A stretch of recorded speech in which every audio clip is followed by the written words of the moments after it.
The Long Road by Wolfland. Chapter 13. Objective. Pokemon Trainer's Handbook Tip Number 8. As your teammates grow, they will learn new and powerful moves. But experience isn't the only way Pokemon can learn moves. Use TMs, see term technical machines in the glossary, to expand your team's moveset to new heights. Welcome, Challenger, to the Sootopolis Gym!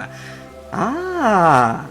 Juan's expression brightened as he got a closer look at the trainer who'd stepped through the doors. I was wondering when you would make your appearance here. Wallace has told me all about your adventures in Shoal Cave. I must say, I'm quite impressed by what I've heard. Steven had barely finished gaping at the Sootopolis Gym's dazzling interior before he realized Juan had descended from the gym's uppermost level and addressed him with a wide smile. Even against a backdrop of shimmering tile and cascading water, the gym leader's distinctive style stood center stage, and Steven couldn't help but feel a knot of anxiety settle in his stomach. Juan was a truly intimidating figure who commanded every ounce of reverence he received. Before Steven could give a quiet admission of thanks for Juan's praise, Wallace appeared at his master's side and regarded the challenger with a confident smile and a hand on his hip. You'd better have a good excuse, making me wait so long for our battle.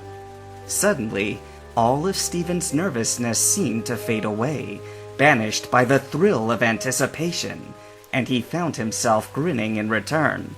No excuses. I'm here now, aren't I? You're lucky I'm a patient individual. Wallace's eyes narrowed, but his smile didn't falter. Don't keep me waiting any longer. And with a flourish, he turned and walked towards a set of stairs that rose through the gym all the way to the highest of the tiered platforms. Wait, what do you mean? Master Juan may have taken a liking to you, but that doesn't mean you get preferential treatment. Finish the gym's obstacles, and then you can battle me. Obstacles? Steven asked, as his gaze swept over the gym's landscape, only now noticing that, tucked between the different tiers of pools, were several platforms made entirely of ice. All of the pools looked easy enough to access, with steps neatly carved into the cascading rock and lined with delicate tile. But the platforms appeared to be a different story. They only shared one common path, a series of segmented ramps that apparently could turn into stairs with the push of a button, as the flight to the first platform demonstrated. Eyeing the icy platforms in question, Steven looked back to Wallace with thinly veiled dismay. You just want to watch me slip and fall on my face, don't you? Wallace paused to hide a snicker behind his hand. Admittedly, I hadn't even thought of that. But now that you mention it... Steven sighed. It's only fair, I guess. Is there a limit to the number of tries I get? Only as long as you're still willing to keep trying, said Wallace with a shrug. Juan gave a reassuring smile as he climbed the carved stairs behind his apprentice. We'll be waiting for you at the top. Nervousness back in full force, Steven could only manage a nod as he steeled his gaze. It couldn't be as bad as the last adventure he'd had on ice, right?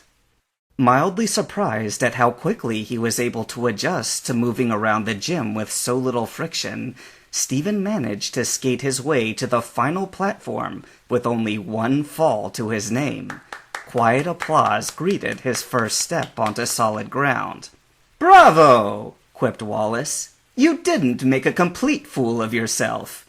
I told you, it's water and caves I'm done with, not ice.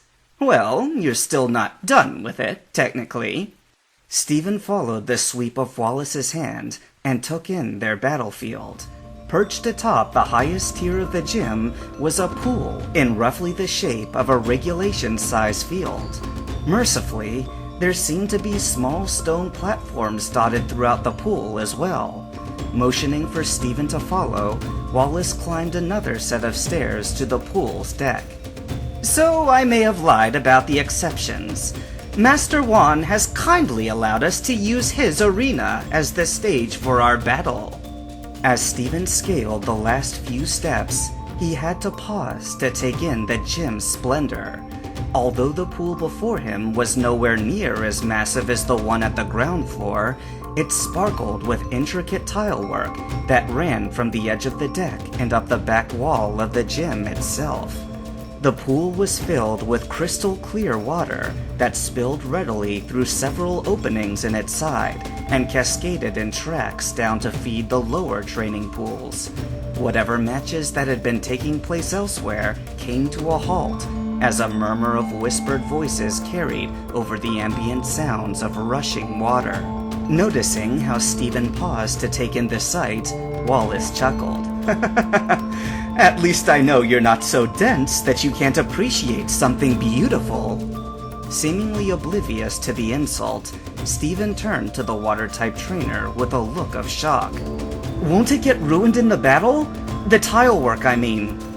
Wallace's grin held steady as he regarded his opponent with a raised brow.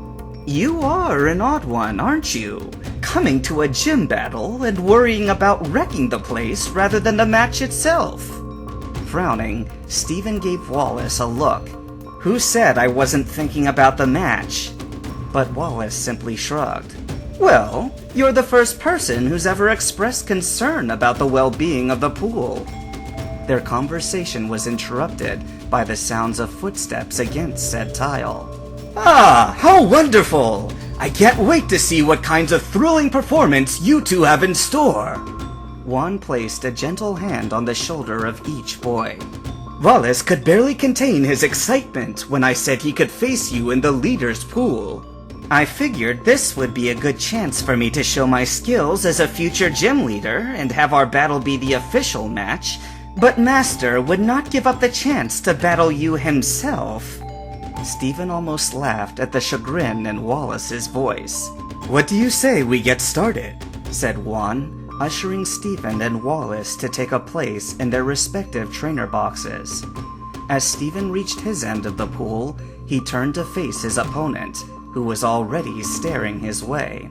It'll be a 2-on-2 battle, but I'm impatient. Wallace rolled a Pokeball in his palm. Your starter versus my starter for the first round? I know you know who mine is, and I'd be lying if I said I had no interest in that floating hunk of steel you call a partner. Steven had a feeling that was going to be Wallace's request, and he grinned. They had trained hard for this battle. Matang was prepared, and frankly, ever since Shoal Cave, it had been waiting for its shot back at the snippy leader in training. He deftly picked the Pokeball from its familiar spot on his belt and tossed it onto the nearest platform. Let's do it! With a flick of the wrist, Wallace's Pokeball arched through the air before spilling its contents into the pool. A reverberating cry echoed about the arena as Victoria took form, curling gracefully in on herself before rising out of the water, and Steven couldn't help but gape. Her cream-colored scales shone with an iridescent hue, and her multicolored tail fanned out behind her in a brilliant display. Matang slid its incredulous gaze toward Steven. Wallace just smirked. Stunning, isn't she? You'll soon see that Victoria's not just a pretty face either. Her beauty is only matched by her power.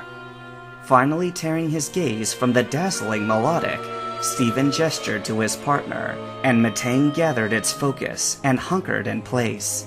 Steven, too, tensed in the trainer's box, his senses suddenly on high alert. The air was alive with anticipation, and he could feel a tingle at the tips of his fingers. We're ready for whatever you throw at us,